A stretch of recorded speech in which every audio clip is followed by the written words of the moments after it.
शब्द 39। ऐसो हरिसो जगत लरत है, पांडुर कतहु गरुण धरत है। मूस बिलाई कैसन हेतु, जम्बो करे के हर सो खेतु। अचरज एक देखो संसारा, सुना खेदे कुंजर सवारा। काहे कबीर सुनो संतो भाई, यह संधि काहु बिरले पाई। ऐसो हरिसो जगत लरतु है। जो पहले बताया गया कि बाएं दहने तजो विकारा निज के हरिपद गहिया।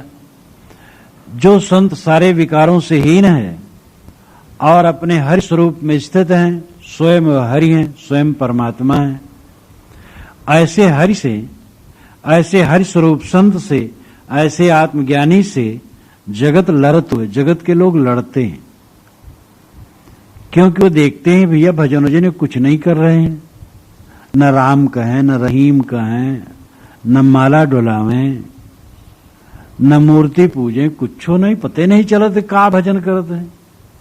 कई बार ऐसा प्रसंग पड़ा हम लोगों का कि किसी गांव में कोई प्रभावित हुआ तो ले गया समाज, और वहां और लोग सब अपरिचित हैं, और महात्मा रहे 2 दिन 3 दिन 4 दिन।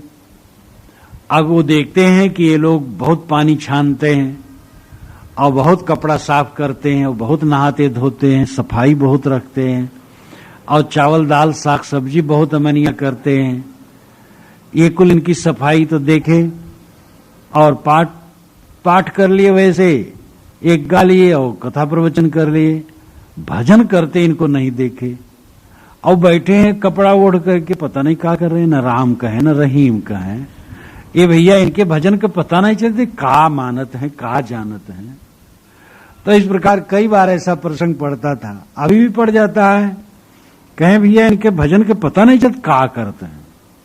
एक बार की संत एक के घर पर रहे तो सुबह उठ करके वह जड़ चेतन भेद प्रकाश याद करते थे। भूमि जल तेज वायु आकाशा, 5 तत्व जड़ सदा निवासा। चेतन जीव मिल खट वस्तु है, अस संसार अनाज स्वयं है। तो इसी को बारंबार घुमावे। तो बुढ़िया उठी, वो झाड़ू लगावे, तब कहे ये दैया न राम न रहीम, अनाज खाए लीन पेट खड़बड़ है, अनाज खाए लीन पेट खड़बड़ है, ये कोनो भजन होए। तो समझे कि महात्मा कहते हैं कि अनाज खाए लियन है और पेट गड़बड़ाई गए। चेतन जीव मिल खट वस्तु है, असंसार अनाज स्वयं है। तो अनाज को अनाज समझे और खट वस्तु है समझे, वो खड़बड़ाई गए पेट। तो कहे ये भाई ये दैया न राम न रहीम, सुबह से अनाज खा रही पेट गड़बड़ हो गए, अनाज खा रही पेट गड़बड़ हो गई, हो कोनो भजन होए। तो पारखी संतों का या विवेकियों का, कोई भी विवेकवान हो, उनके भजन को समझना मुश्किल है। इसलिए लोग लड़ते हैं, राम नहीं मानते, रहीम नहीं मानते हैं, ये कुछ नहीं मानते हैं, लड़ते हैं।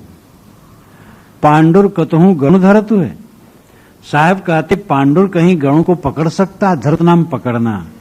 पांडुर नाम पनिहा सांप, मजगिदवा, अवध क्षेत्र में उसको मजगिदवा कहते हैं। और पनिहा सांप जो गुस्सौड़ तो होता है, उसमें जहर कोई खास नहीं होता, इसलिए लोग उसको डरते नहीं। तो पनिहा सांप, सांपों में पनिहा सांप, अरे नाग फिटार भी हो तो गरुण को क्या पकड़ेगा, गरुण तो उसे खा जाएगा। लेकिन साहब बहुत गिरा करके कहते हैं सांप को कि जो पनिहा सांप है, तुच्छ सांप, वो क्या गरुण को पकड़ करके खा जाएगा। तो ये मूर्ख लोग जो समझ नहीं पाते हैं और विवेकियों की निंदा करते हैं, तो विवेकियों के क्या करेंगे। तो पांडुर कतहु गरुण धरतु है, मूस बिलाई कैसन हेतु। साहब ने खूब मजाक उड़ाया है। मूस बिलाई कैसन हेतु, चूहा बिल्ली से क्या संबंध, चूहा क्या करेगा बिल्ली का। ये चूहे हैं कुतर कुतर करने वाले, ये समझते तो है नहीं। हल्ला करो तो समझते हैं भजन करते हैं, अखंड कीर्तन करो तो समझते हैं भजन करते हैं, लेकिन मौन शांत है तो भजन नहीं समझते, ये चूहे हैं। लेकिन चूहे बिल्ली क्या बिगाड़ेगा। ये कायर लोग क्या करेंगे? जम्बुक करे केहर से खेतु, सियार सिंह से लड़ाई करने चले। जम्बुक सियार है, केहर सिंह है, और खेतु नाम खेत, मैदान, युद्ध। सियार चले सिंह से लड़ने के लिए, सियार सिंह से क्या लड़ेंगे? अचरज एक देखो संसारा, सुनहा खेदे कुंजर असवारा। साहब कहते जगत में एक और आश्चर्य देखता हूं। सुनहा खेदे कुंजर असवारा, सुनहा नाम कुत्ता, श्वान का सुनहा शब्द साहब ने कहा है। एक कुत्ता उसको खदेड़ता है जो हाथी पर सवार है, और हाथी पर बैठा हुआ कोई जा रहा है और कुत्ता भों भों कर रहा है, क्या फायदा है? हाथी तो लौट के देखता भी नहीं कुत्ते को, वो भूखता रहे। कहीं किनारे आ जाए तो पैर उठा के धर दे तो उसी में वो रगड़ उठे, लेकिन वो देखता भी नहीं और वो भू भू करता है। अब हाथी पर बैठा है व्यक्ति, कुत्ता क्या करेगा? तो साहब कहते हैं विवेकवान अपने स्वरूप स्थित में सह समाधि में स्थित हैं, ये भूखने वाले कुत्ते के समान क्या करेंगे? भूखने दो। साहब ने अलग भी कहा है कि हाथी चढ़िए ज्ञान का, सहज दुलीचा डार, स्वान रूप संसार है, भूकन दे झक मार। हाथी चढ़िए ज्ञान का, ज्ञान के हाथी पर चढ़ो और उस पर सहज दुलीचा डाल दो, यानी सहज समाधि का गलीचा डाल दो, और संसार कुत्ते के रूप में भूख रहा है, भूखने दो, क्या फर्क पड़ता है? तो सुनहा खेदे कुंजर असवारा। साहब कहते हैं कुत्ता हाथी सवार को खदेड़ना चाहता है। कहें कभी सुनो संतो भाई। साहब कहते आए भाई संतो सुनो, यह संधि काहू बिरले पाई, यह संधि संधि नाम भेद रहस्य मर्म। ये मर्म कोई बिरले पाया है कि सत्य को कभी असत्य परास्त नहीं कर सकता है, सत्य पर असत्य कभी विजयी नहीं हो सकता है।